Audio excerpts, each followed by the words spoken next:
Hey guys, ఎలా ఉన్నారంతా? So welcome back to ప్రణవీస్ అడ్డా. 500 మంది subscribers అయ్యారు. నాకైతే చాలా హ్యాపీగా ఉంది. ఈ 500 మెంబర్స్ తేవడానికి నేనైతే చాలా 5 జన్మలు ఎత్తినట్లుంది. నాకైతే వేల మంది సబ్స్క్రైబర్లు ఉంటున్నారు చాలామందికి. వాళ్ళు ఎంత కష్టపడ్డారో నాకైతే నిన్నే అర్థమైంది. సో ఈ హెయిర్ స్టైల్ ఏంటి నేనేంటని చూస్తున్నారా? సమ్మర్ కదండి, బయటకు వెళ్తే స్కిన్ కూడా ఊడొచ్చేలా ఉంది. అంత ఎండలు ఉన్నాయి. రేపు మేలో ఇంకెలా ఉంటుందో ఏంటో. సో ఈరోజు టాపిక్ వచ్చేసరికి నా చిన్న హ్యాపీనెస్ అనేవి మీతో షేర్ చేసుకోవాలనుకుంటున్నాను. జనరల్గా మనకేమన్నా బాధగా ఉందనుకోండి, ఎవరితో షేర్ చేసుకుంటారు? ఇప్పుడు ప్రజెంట్ జనాలను చూస్తే మనం ఏదైనా సరే హ్యాపీనెస్ని షేర్ చేసుకోవడానికి చాలామంది ఉంటున్నారు, కానీ మన బాధని షేర్ చేసుకోవడానికి ఎవరు ఉండట్లా. ఒకవేళ షేర్ చేసుకున్నా పైకి అయ్యో అవునా అలాగా ఓ సో సాడ్ అని చెప్పి పక్కకి వెళ్ళి దీనికి ఇలానే కావాలి తిక్క కుదిరింది అన్నట్టు అనుకుంటున్నారు. మీరేమంటారు? చాలామంది అందరూ ఇలానే ఉన్నారు నాకు తెలిసినంత వరకు. సో ఇలాంటి లైఫ్లో నేను నా ఫీలింగ్స్ని బయట వరకు అస్సలు షేర్ చేసుకోను. ఎవరితో షేర్ చేసుకుంటానో తెలుసా? సో చూసేయండి. సో ఇవేనండి నా బాధలు, నా హ్యాపీనెస్లు అన్నీ షేర్ చేసుకున్న ఎన్నో వేల మెమొరీస్ ఉన్న నా ప్రపంచం అన్నమాట. This is my best friend. ఇదిగో చూడండి, ఇది నా 10th క్లాస్లో నేను రాసుకున్న డైరీ అన్నమాట. అప్పట్లో మనీ ఉండేవి కాదు. సో పేరెంట్స్ కూడా అంత సపోర్టెడ్గా ఉండేవాళ్ళు కాదు. నేను సెవెంత్ నుంచే స్టార్ట్ చేశాను. బట్ ఆ డైరీలన్నీ మా అమ్మ వాళ్ళ ఇంట్లో ఉన్నాయి. సో ఇది నా 10th డైరీ అన్నమాట. అండ్ ఇది వచ్చేసరికి 2016, 2017, 18, 19 కూడా అమ్మ వాళ్ళ ఇంట్లోనే ఉన్నాయి. సో ఇది 20, 21, 22, 23 అండ్ 24. ఇది మా చెల్లి SBI బ్యాంక్లో వర్క్ చేస్తుందన్నమాట. సో నేను అక్కడ నుంచి తెప్పించేసుకున్నాను. బయట ఎందుకులే కొనుక్కోవడం, ఏదైనా మన మెమోరీస్ దాచుకోవడానికే కదా అని. సో ఇవన్నీ నా ప్రపంచం అన్నమాట. మీరు ఎంతమంది డైరీ రాస్తారో నాకు కామెంట్ చేయండి. నిజంగా చాలా అంటే చాలా రిలీఫ్గా ఉంటుంది మన ఫీలింగ్స్ అన్నీ షేర్ చేసుకుంటే. సో ఈరోజు ఒక పేజ్ చదివేద్దాం అనుకుంటున్నాను. 10thలో నా మెమోరీస్ అన్నీ గుర్తు చేసుకుందాం అనుకుంటున్నాను. మీరు కూడా చూసేయండి ఎలా ఉందో. ఒకసారి అలా వెనక్కి వెళ్ళిపోదాం అన్నమాట. ఓకేనా? సరే, స్టార్ట్ చేసేసేద్దాం. సో నాకు అప్పట్లో చిన్నపిల్లలంటే చాలా ఇష్టం అనమాట. ఇది ఒక నోట్బుక్లో నుంచి నేను కట్ చేసుకొని ఈ బుక్లో పెట్టుకున్నాను.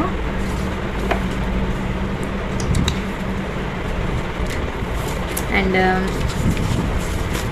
ఈ పేపర్స్ ఏంటా అని చూస్తున్నారా? లవ్ లెటర్స్ అనుకుంటారేమో. కాదండి, అది కూడా చూపిస్తాను. జస్ట్ వెయిట్ చేయండి. ఇది 10thలో మా హస్బెండ్ కోసం నేను ఇవ్వలేక దాచుకున్న గ్రీటింగ్ కార్డ్ అన్నమాట. ఇప్పటికి కూడా ఇవ్వలేదు, నేను ఇట్లానే దాచుకున్నాను. మేము రిలేటివ్స్ వెళ్ళండి.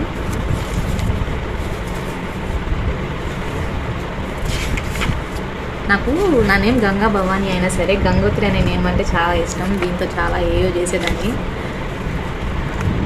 మా ఆయనకి పవన్ కళ్యాణ్ అంటే ఇష్టమని అప్పట్లో కళ్యాణ్ అనేది రౌండ్ చేశాను అనమాట లవ్ సింబల్తో.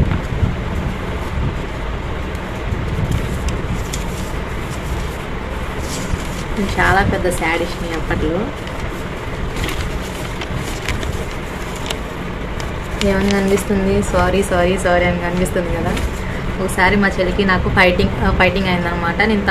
సో మా సిస్టర్కి నాకు గొడవ అయ్యి నేను 2 months కాదులే కానీ 1 month దాకా నేను అసలు మాట్లాడలేదు. తను కూడా చాలా గట్టిగానే ఉంది 1 month దాకా. తర్వాత ఉండలేక ప్లీజ్ మాట్లాడు, ఐమ్ సారీ అని చెప్తూ ఉంటే నాకు 1 time చెప్తే సరిపోదు, ఇలా రాసి తీసుకురా అప్పుడు మాట్లాడుతున్నాను. సో రాసింది పాపం, అప్పుడు నేను మాట్లాడాను అనమాట. అండ్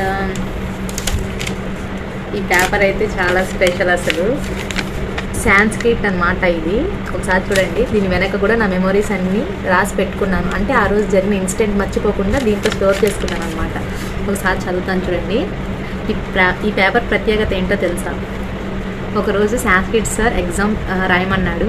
అవి అటు పక్కన ఉన్నాయి. అయితే ప్రత్యూష నేను పక్కనే కూర్చున్నాం. తన దగ్గర పేపర్ లేదు. సో ఒక పేపర్ని చించి దాన్ని మళ్ళీ ఎలాగో 2 పేపర్స్గా చించేసి ఉంది. సో ఈ పేపర్ని నేను హాఫ్ చేశాను అనమాట. అంటే ఒక పేపర్ని ఇలా 2 halves చేశాను. ఒక హాఫ్ దానికి ఇచ్చాను ఈ పేపర్ని. సో తను అలాగే రాసి సార్కి చూపించింది. ఇదే సార్కి చూపించింది అనమాట.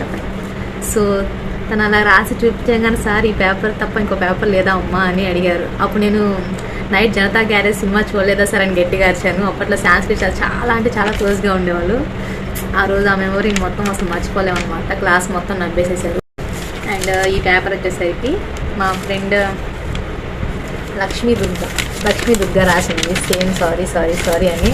ఎందుకు రాసిందో తెలుసా? నేను రాయమని కూడా చెప్పలేదు అసలు. గంగా నేను నిన్ను ఖర్చిప్తో నేత్రంలో పొడి చిత్తిని, ఐఎమ్ వెరీ సారీ అంటే దానికి ఆ పేపర్స్ అన్ని చూసింది. ఆ శాడీస్ని చూసి మాట్లాడనేమో అని భయపడి 72 టైమ్స్ ఎందుకంటే ఇక్కడ అంకె కూడా వేసింది. 72 టైమ్స్ రాసి రీజన్ రాసి అండ్ రాసినది లక్ష్మీ దుర్గా అని కూడా రాసేసింది. అప్పట్లో ఎలా ఉండేవాళ్ళమో ఇప్పట్లో ఎలా ఉన్నామో కూడా అర్థమవుతుందా. మ్యారేజ్ అయితే మొత్తం మారిపోతాయి కదా. సో ఇది చూడండి, ఇది ఇంటర్లో అన్నమాట, ఇది 10th కాదు. ఇప్పుడు నేను చెప్పిన కూడా ఆ పేపర్స్ కూడా ఇంటర్లో. ఈ పేపర్ ఏంటో తెలుసా? ఒకసారి maths teacher Radha ma'am sums ఇచ్చి ప్రిపేర్ అవ్వమన్నాడు. అయితే నాకు అపర్ణ అంటే మా ఫ్రెండ్ అనమాట. మేమిద్దరం చాలా క్లోజ్గా ఉండేవాళ్ళం. ఇప్పుడు ఆ వీడియో చూసినా కూడా తను చాలా హ్యాపీగా ఫీల్ అవుతుంది. ఇది ఇంకా దాచుకున్నాను. అపర్ణకి మ్యాథ్స్ చేయాలనిపించట్లేదు. సో మ్యామ్ ఏమో మా వైపే చూస్తూ ఉంది అప్పట్లో. సో ఎలా మాట్లాడుకోలేం కదా. సో స్లిప్స్ ద్వారా అలా మాట్లాడుకున్నాం అనమాట. ఒకసారి చూడండి. సో తను ఏమడిగిందంటే 113లో sin 2x పోత్సం తప్ప ఏం రాలేదని చెప్పింది. సో నేనైతే తిరిగి ఏం చేశానంటే సో అడుగు తినిపో అన్న. అయితే ఎలా సొల్యూషన్ ఏంటనండి. తర్వాత ఆ మాట అనిన తర్వాత కూడా తిందాం అని పెడితే ఓకే అయితే రా, మరి పర్మిషన్ తీసుకొని గుడి దగ్గరికి వెళ్దాం అని చెప్పి పెట్టాను. అండ్ మరి ప్లేట్స్ ఎవరు ఇస్తారని చెప్పి రిటర్న్లో తను అడిగింది అనమాట. అంటే తను రాసింది, అవి కూడా ఎవరో ఒకరు ఇస్తారులే అని చెప్పి ఇలా రాసుకున్నాం అనమాట ఇద్దరం. ఏం లేదు, ఇలా రాసుకొని ఇలా ఇచ్చుకుంటా ఉన్నాం. చాలా అంటే చాలా హ్యాపీగా ఉంది మళ్ళీ ఇవి చూసుకుంటుంటే. సో అలా అయిందనమాట అప్పట్లో. And what do you think అంట. అప్పటి గేమ్ మీకు ఎవరికన్నా గుర్తుందా? ఉంటాయి కదా గేమ్స్ ఆడేవాళ్ళం కదా అప్పట్లో. సో అవన్నీ అన్నమాట. నెంబర్స్ వస్తే ఈ నెంబర్కి ఇది ఉంటుంది, ఆ నెంబర్కి అది ఉంటుంది అని ఉంటుంది కదా. సో ఆ పేపర్ కూడా దాచుకున్నాను అలా. అండ్ కవితలు ఎవరి దగ్గర ఉన్నా సరే పోయమ్స్ కానీ కవితలు కానీ నేను తీసుకుని మరీ నా బుక్లో ఎక్కించేసుకునేదాన్ని, అంత ఇష్టం. సో కవిత చదివేద్దాం. కాలేజ్ జీవితం రిలయన్స్ లాంటిది, ప్రపంచమంతా మన చేతిలోనే ఉన్నట్టుంటుంది. బ్యాచిలర్ జీవితం ఎయిర్టెల్ లాంటిది, అంత స్వేచ్ఛ ఎక్కడా ఉండదు. ఎంగేజ్మెంట్ జీవితం ఐడియా లాంటిది, ఒక ఐడియా మన జీవితాన్నే మార్చేస్తుంది. పెళ్ళయ్యాక జీవితం వడాఫోన్ లాంటిది, ఎక్కడికి వెళ్ళినా నెట్వర్క్ ఫాలో అవుతుంది. అండ్ పిల్లలు పుట్టాక జీవితం బిఎస్ఎన్ఎల్ లాంటిది, అన్ని లైన్లు బిజీగానే ఉంటాయి. అదే మన జీవితం ఓవరాల్గా. నిజమే కదా. సో ఇదన్నమాట. ఇవన్నీ చెప్పా కదా ఇందాకలా వేరేగా వేసుకొని ఉంటారు. ఇవి అన్నమాట నేను రాసుకున్నది అప్పట్లో. అండ్ సో ఇంకా వీడియో చాలా లెంత్ అయిపోతూ ఉంటుంది. ఫస్ట్ పేజ్ నెక్స్ట్ వీడియోలో ఎప్పుడైనా చదివి వినిపిస్తాను. సో వీడియో నచ్చినట్లయితే లైక్ చేయండి, ఛానల్ని ప్లీజ్ సబ్స్క్రైబ్ చేసుకోండి. ఇప్పుడే కదా ఛానల్ స్టార్ట్ చేసింది అండ్ మీ సపోర్ట్ నాకు చాలా అవసరం. Please do subscribe. అండ్ మీలో ఎవరైనా డైరీ రాసే అలవాటు ఉంటే ఓకే, ఆ ఫీలింగ్ ఎలా ఉంటుందో అందరికీ నాతో పాటు రాసే వాళ్ళకి కూడా తెలుస్తుంది. ఒకవేళ రాయకపోతే కనుక ఈరోజు అలవాటు చేసుకోండి. బాయ్.